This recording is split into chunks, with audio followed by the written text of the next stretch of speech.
जवान जय जवान। आज नरेला की पावन धरती पर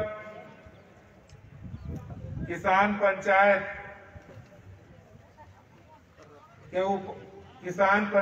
में उपस्थित भारत सरकार के माननीय कृषि राज्य मंत्री, युवा नेता आदरणीय श्री कैलाश चौधरी जी, दिल्ली विधानसभा में प्रतिपक्ष के नेता और दिल्ली की जनता की आवाज,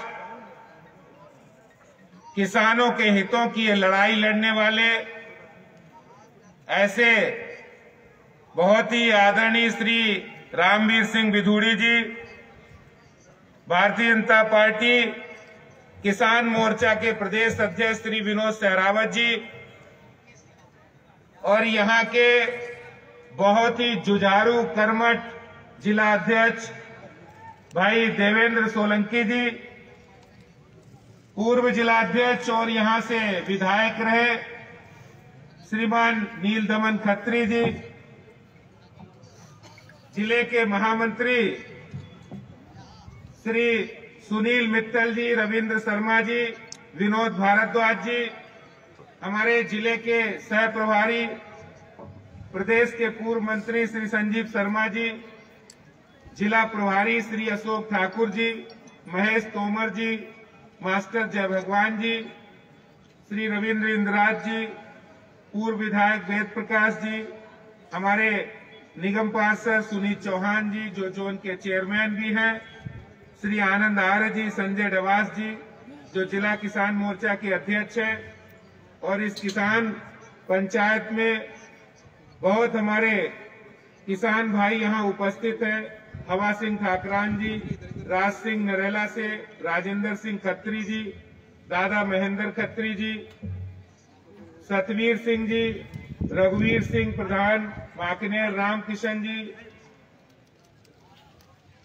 महेंद्र सिंह गुलिया जी, विनोद कुमार जी, तेजवीर सिंह जी, कुलदीप नेता जी, अरविंद गुप्ता जी, निरंजन सिंह जी, राम प्रकाश शर्मा जी, हरिओम उपाध्याय जी, सत्येंद्र पाल सिंह सरदार जी, गुरुदेव सिंह और यहाँ उपस्थित बहुत बड़ी संख्या में हमारे इस किसान मोर्चा के जिले के प्रभारी प्रदीप ठोलेदार जी और हमारी यहाँ की निगम पार्षद अर्चना सिंह जी, यहाँ उपस्थित हमारे बुजुर्गों, भाइयों और बहनों, मैं सबसे पहले यहाँ उपस्थित सभी हमारी बुजुर्गों के चरणों में प्रणाम करता हूँ और भारत के यशस्वी प्रधानमंत्री नरेंद्र मोदी जी, जिन्होंने आजादी के 74 साल के बाद देश के किसानों की आय को दुगना 3 गुना करने का जो उन्होंने संकल्प लिया था, उस दिशा में उन्होंने काम किया है। 2014 में जब वो प्रधानमंत्री बने थे, उन्होंने संसद की डेयरी पर माथा टेक कर ये संकल्प लिया था कि हमारी सरकार देश के किसानों के लिए, मजदूरों के लिए समर्पित सरकार होगी। आजादी के लगभग 74 सालों के बाद 74 सालों में 60 वर्ष तक कांग्रेस का शासन रहा और कांग्रेस के शासन के अंदर कई राज्यों में किसान आत्महत्या करने पर मजबूर होते थे। जो किसान देश के 130 करोड़ जनता का पेट भरता हो, अन्नदाता हो,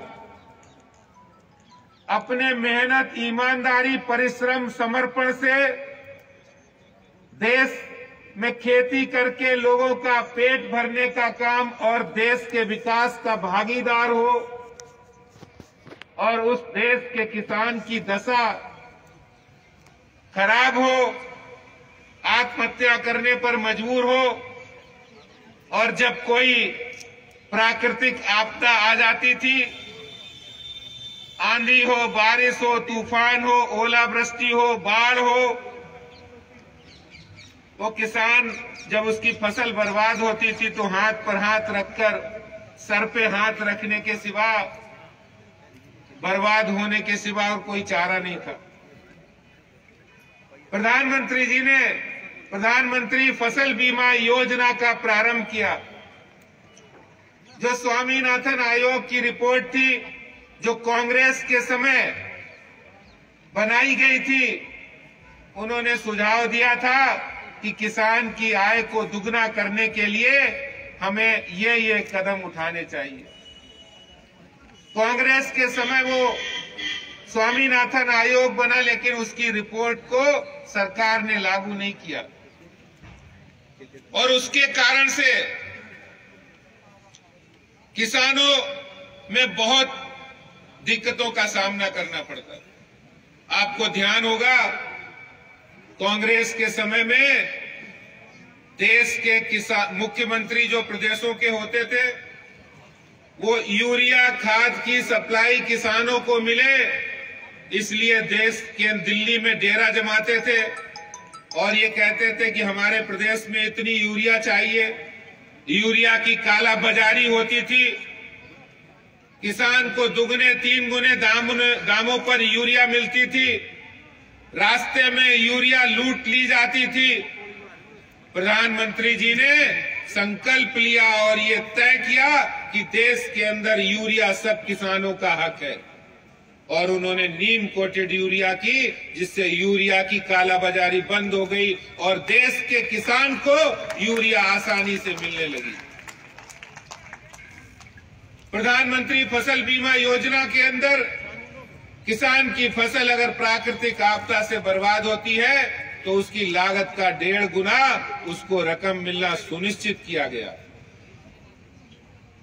आप ये बताइए, बहुत से कृषि वैज्ञानिक थे जिन्होंने सुझाव दिए थे कि किसान अपनी जमीन के अंदर कौन सी फसल करेगा, ये उस जमीन की उर्वरा शक्ति तय करेगी। आप ये बताइए, हम लोग अपने डॉक्टर के पास जाकर, अपने वैद्य के पास जाकर अपना हेल्थ चेकअप कराते हैं नहीं कराते? कराते हैं ना। तबीयत खराब होती है या नहीं भी होती है, अपना बीपी, अपना शुगर, अपनी हेल्थ चेकअप कराने के लिए डॉक्टर के पास जाते हैं। जब हम लोग अपना हेल्थ चेकअप कराते हैं तो जमीन का हेल्थ चेकअप क्यों नहीं होना चाहिए? देश के किसानों को लगभग 23 करोड़ सॉइल हेल्थ कार्ड, यानी जमीन की हेल्थ कैसी है, उस जमीन में जो किसान बिना जाने अनजाने में गेहूं की फसल बो रहा है, खरीफ की फसल बो रहा है, दलहन बो रहा है, तिलहन बो रहा है, अगर वो किसान ये जान ले, जो किसान ये दलहन बो रहा है, वो ये जान ले कि हमारे खेत के अंदर हम तिलहन करेंगे तो हमें ज्यादा फायदा होगा। ऐसा कदम उठाने का काम अगर किसी ने किया है तो वो हमारे देश के प्रधानमंत्री नरेंद्र मोदी जी ने किया है। अभी तक की सरकार थी, उनसे 6 गुना ज्यादा किसानों के लिए पैसा किसी सरकार ने दिया है।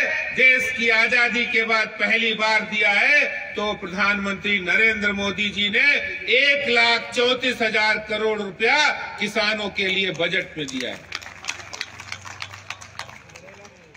और जो सरकारें ये कहती थी कि हम फसल बर्बाद होने पर उनका ऋण माफ कर देंगे, उनका कर्जा माफ कर देंगे, तो कर्जा तो माफ नहीं होता था, वो कांग्रेस के दलालों के जेबों में जाता था, बिचौलियों के जेब में जाता था। भारत के प्रधानमंत्री नरेंद्र मोदी जी ने यह निश्चित किया कि किसान की सम्मान निधि बनाने का काम और देश के अंदर 10 करोड़ से ज्यादा किसानों के अकाउंट में डायरेक्ट 95,000 करोड़ रुपया अगर देने का काम किसी ने किया है तो वो हमारे देश के प्रधानमंत्री नरेंद्र मोदी जी ने किया है। बहुत सारे काम किए और इन सब कामों को करते हुए भी ये महसूस किया कि उनके किसानों के लिए कोई परमानेंट समाधान होना चाहिए। टेम्परेरी समाधान से कुछ नहीं होगा, वो टेम्परेरी समाधान भी जरूरी है, लेकिन इसके साथ साथ स्थायी समाधान हो जिससे किस देश का किसान गर्व के साथ वो एक व्यापारी की तरह, वो एक देश के विकास में भागीदार की तरह वो उस भूमिका में आए जिस तरह से कोई भी एक संपन्न से संपन्न नागरिक करता है। इसलिए उन्होंने एक ऐसा कानून बनाया जिस कानून के अंदर यह व्यवस्था है कि देश का किसान अपनी फसल को सिर्फ मंडी में ही नहीं बल्कि किसी भी जगह जहां उसकी फसल का अच्छे से अच्छा, ज्यादा से ज्यादा मूल्य मिले, वहां उसे बेचने का अधिकार प्रधानमंत्री मोदी जी ने इन बिलों के माध्यम से दिया। अब मैं आपसे पूछना चाहता हूं, एक जूता बनाने वाला, एक जुराब बनाने वाला, एक शर्ट बनाने वाला, एक पेन बनाने वाला, एक कोई भी काम करने वाला जो मैन्युफैक्चरर है, जो व्यापारी है, जो उद्योगपति है, जो कोई भी काम करता है, मोबाइल बनाता है, वो अपनी दामों पर, अपनी शर्तों पर बेचता है नहीं बेचता? बताइए, बेचता है कि नहीं बेचता? तो जब देश का हर व्यापारी, हर कोई व्यक्ति जो कोई भी चीज को बनाता है, पैदा करता है फैक्ट्री के अंदर, तो वो अपनी चीज को, अपनी वस्तु को बेचने का, अपने दामों पर बेचने का उसे अधिकार है। तो ये अधिकार अगर किसान को प्रधानमंत्री मोदी जी ने दिया है तो कुल लोगों को ये ऐतराज है कि किसान अपनी शर्तों पर, अपने दामों पर ये फसल ना बेचे। किन लोगों को ऐतराज हो सकता है?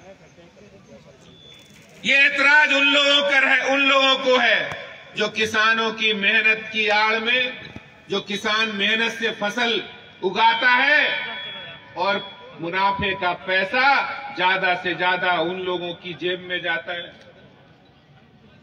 किसान अपनी फसल को अपने अच्छे दामों पर बेचे और कॉन्ट्रैक्ट फार्मिंग करके अपनी फसलों की गुणवत्ता सुधार के ज्यादा मूल्य उसे मिले और किसान देश का समृद्धशाली बने। ऐसे में यहां से कुछ ही दूरी पर हमारे किसान भाई बैठे हैं। भारत सरकार उनसे लगातार बातचीत कर रही है। आज हमारे जितने यहां किसान भाई बहन आए हैं वो प्रधानमंत्री नरेंद्र मोदी जी के समर्थन में जो किसान बिल मोदी जी लाए हैं वो किसानों की खुशहाली के लिए लाए हैं, देश की खुशहाली के लिए लाए हैं, उनके समर्थन में यहां आए हैं। और जो बॉर्डर पर हमारे किसान भाई बहन बैठे हैं, हमारी पूरी सिंपैथी, पूरी सहानुभूति उनके साथ है। और मैं आज आप लोगों के माध्यम से उनसे भी कहना चाहता हूं, खुले मन से भारत सरकार उनसे बात कर रही है। 6 चरण की वार्ता हो गई है और जिस भी पॉइंट पर उनको शंका है उसका समाधान करने के लिए तैयार है। क्योंकि मैं आपको एक बात बताना चाहता हूं, मोदी जी जो संकल्प लेते हैं उस संकल्प को पूरा करके ही दम लेते हैं। और उन्होंने ये संकल्प लिया है, हम किसानों की दशा और दिशा सुधारेंगे, देश के किसानों की इनकम को दुगना 3 गुना करेंगे। ये संकल्प हमारे प्रधानमंत्री जी ने लिया है तो कोई भी अवरोधक इस संकल्प में आगे नहीं आ सकता है। क्योंकि हमारे प्रधानमंत्री जी की नीयत अच्छी है, नीति अच्छी है, इसलिए वो किसानों के मसीहा के रूप में किसानों को इस देश के विकास में भागीदार बनाना चाहते हैं, देखना चाहते हैं। और ये काम हम सब भारतीय जनता पार्टी के लोग भी यही चाहते हैं। इसलिए आज हमारे बीच में हमारे जो कृषि राज्य मंत्री हैं कैलाश चौधरी जी और हमारे आदरणीय विधुड़ी जी यहाँ बैठे हैं।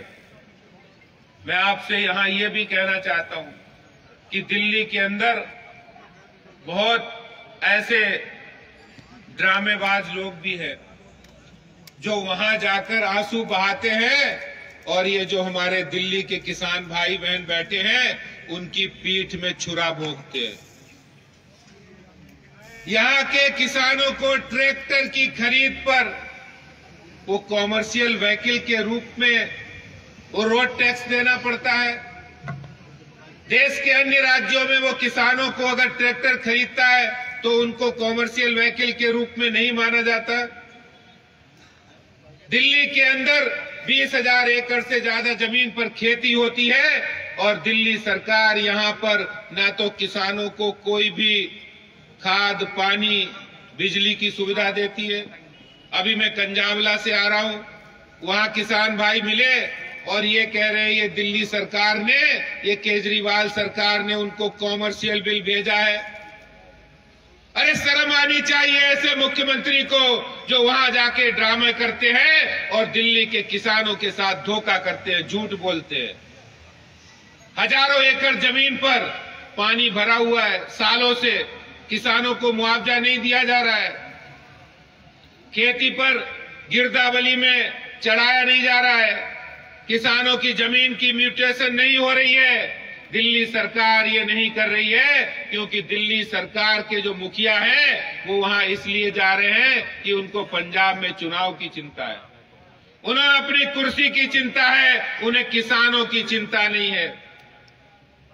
इसलिए मैं आप लोगों से कहना चाहता हूं कि प्रधानमंत्री मोदी जी ने जो ये संकल्प लिया है और उस संकल्प के समर्थन में आप लोग इतनी बड़ी संख्या में यहाँ आए हैं, एक बार जोरदार हम लोग दोनों हाथ खड़े करके ये कहेंगे, प्रधानमंत्री नरेंद्र मोदी, प्रधानमंत्री नरेंद्र मोदी, मोदी जी आगे बढ़ो, हम तुम्हारे साथ हैं, मोदी जी आगे बढ़ो, हम तुम्हारे साथ हैं। जय हिंद, भारत माता की जय जवान, जय किसान।